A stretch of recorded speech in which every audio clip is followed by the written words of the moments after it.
क्या एसईओ पूरी तरह बदल गया है? क्या एआई मोड और एआई ओवरव्यू में रैंक करने के लिए अब नए तरीके का एसईओ सीखना पड़ेगा? इंटरनेट पर अब हर जगह एईओ यानी कि आंसर इंजन ऑप्टिमाइजेशन और जीईओ यानी कि जनरेटिव इंजन ऑप्टिमाइजेशन के बारे में सुन रहे होंगे, जिसे सुनकर ये लगता है कि मानो कॉलेजेस में एआई की जैसे ही एसईओ में भी कोई नई ब्रांच खोल दी गई है।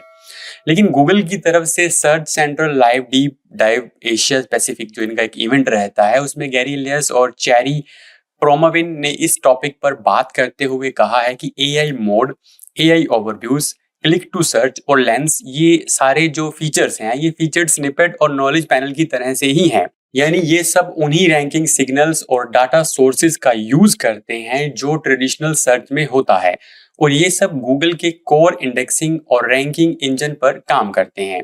इसको थोड़ा और क्लैरिफाई करते हुए गैरी ने कहा कि एआई ओवरव्यूज और एआई मोड उसी गूगल बोट पर डिपेंडेंट है जो गूगल में आपके कंटेंट को दिखाने के लिए कंटेंट को क्रोल करता है।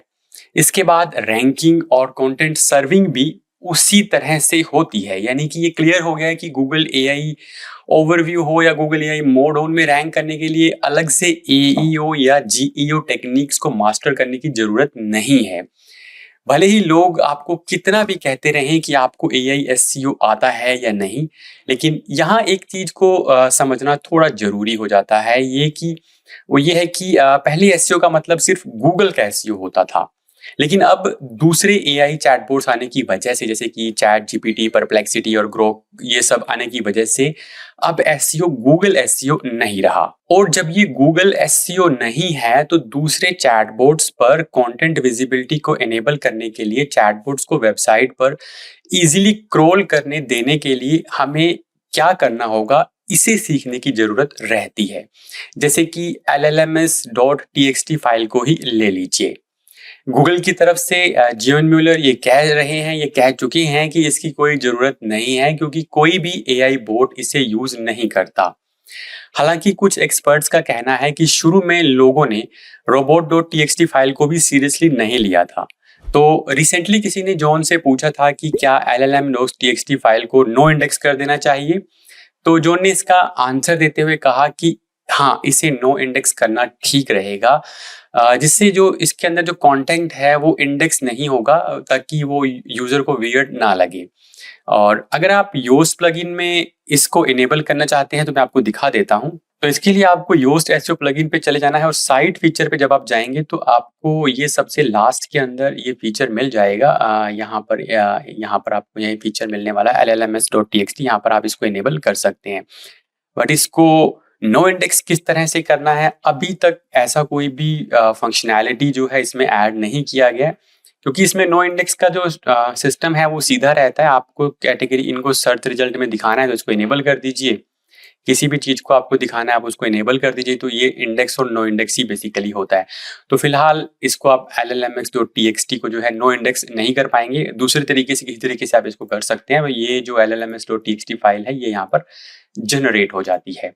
अब अगर आप सोच रहे हैं कि इसको नो इंडेक्स करने के लिए आप इसकी क्रोलिंग को ही डिसअलाउ कर दें, तो ये एक सही मेथड नहीं रहेगा, क्योंकि ज़्यादातर लोग क्या करते हैं कि मान लीजिए उन्हें कुछ कंटेंट गूगल को नहीं दिखाना, तो वो उसको जाके सीधा robot.txt में ऐड कर देते हैं। तो जॉन म्यूलर ने हाल ही में पेज को डी इंडेक्स करने और गूगल सर्च से बिल्कुल हटाने के सही तरीके भी शेयर किए हैं। तो जॉन ने बताया कि अगर आप किसी पेज को डी इंडेक्स करवाना चाहते हैं, यानी कि गूगल सर्च से हटाना चाहते हैं, तो सबसे पहले आपको पेज की क्रोलिंग अलाउड करनी चाहिए। ठीक है, यानी कि आप robot.txt में जाके उस पेज को चेक कर लें कि वो ब्लॉक तो नहीं किया हुआ, और क्योंकि अगर ऐसा होगा तो नो इंडेक्स टैग जो है वो विजिबल ही नहीं होगा। इसके बाद उस पेज के ऊपर जो है आपको no index meta tag add कर देना है। अब मान लीजिए आपका कोई पेज पहले से इंडेक्स है और आपने उसको robot.txt में जाके डिसअलाउ कर दिया, तो गूगल को पता ही नहीं चलेगा कभी भी कि वो पेज अब नो इंडेक्स हो चुका है, वो उसको इंडेक्स ही मानता रहेगा। तो इसीलिए वो पेज वहां पे आपने अगर क्रॉलिंग डिसअलाउ कर दी, बट एक तरफ वो पेज ऑलरेडी इंडेक्स हो चुका है, तो गूगल उसको अपडेट ही नहीं कर पाएगा। इसीलिए robo.txt में जो है उसको ब्लॉक करने की जो सजेशन है वो नहीं दिया जाता। इसके बाद अगर आप किसी पेज को तुरंत इंस्टेंट गूगल सर्च से हटाना चाहते हैं तो गूगल सर्च कंसोल का URL रिमूवल टूल है, उसका यूज कर सकते हैं। नो इंडेक्स में हम पेज की इंडेक्सिंग को रोकते हैं और पेज रिमूवल टूल भी उसे गूगल इंडेक्स से हटा देता है। तो गूगल का URL रिमूवल टूल तुरंत काम करता है और टेम्परेरी उस पेज को रिमूव कर देता है। नो इंडेक्स में थोड़ा टाइम इसलिए लग सकता है क्योंकि गूगल पेज को कब क्रॉल करेगा ये हमें पता नहीं रहता।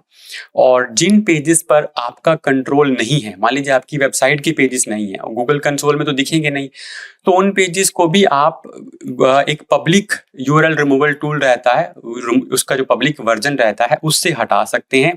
लेकिन इसमें थोड़ा टाइम लगेगा क्योंकि गूगल ये कंफर्म करेगा कि वो पेज सच में डाउन है, तो इसलिए वो उसको हटा देता है। इसके अलावा कुछ लोगों का क्वेश्चन ये था कि क्या साइट लिंक्स को भी कंट्रोल किया जा सकता है। जैसे कि कुछ लोग कहते हैं कि मुझे ये साइट लिंक्स दिखाने हैं जो गूगल के मेन, जैसे आप सर्च करते हैं तो मेन वेबसाइट के नीचे कुछ उसी वेबसाइट्स के लिंक आ जाते हैं, उनको साइट लिंक्स बोलते हैं। तो गूगल ने ये क्लियर किया है कि आप उनको कंट्रोल नहीं कर सकते, गूगल खुद ही डिसाइड करता है कि किन साइट लिंक्स को दिखाना है और किन को नहीं दिखाना है। अब बात करते हैं गूगल अपडेट के इम्पैक्ट की। तो ये अपडेट मार्च अपडेट के कंपैरेटिवली थोड़ा कम पावरफुल था। हालांकि कुछ वेबसाइट्स को इसने बहुत बुरी तरह से अफेक्ट किया है और उनका सर्च ट्रैफिक गिरा है, लेकिन कुछ वेबसाइट्स का जो डिस्कवर ट्रैफिक है वो पूरी तरह से गायब हो चुका है। पर जिन वेबसाइट्स का ट्रैफिक सितंबर 2023 की हेल्पफुल कंटेंट अपडेट में गिरा था, उन्हें इस अपडेट में कुछ रिकवरी देखने को मिली है। इसके साथ ही निश बेस्ड ई-कॉमर्स वेबसाइट्स का ट्रैफिक भी थोड़ा बूस्ट हुआ है और उनकी ब्रांड टर्म विजिबिलिटी भी बूस्ट हुई है। आपकी वेबसाइट के ट्रैफिक पर इस अपडेट का क्या इम्पैक्ट हुआ है, आप कमेंट करके जरूर बताइएगा। तो ये थी इस वीक की इंपॉर्टेंट एसईओ न्यूज। इसी तरह की इंपॉर्टेंट इन्फॉर्मेशन के लिए चैनल को सब्सक्राइब कर लीजिएगा और वीडियो को लाइक और शेयर करना ना भूलिएगा। मिलता हूं आपसे नेक्स्ट वीडियो के अंदर।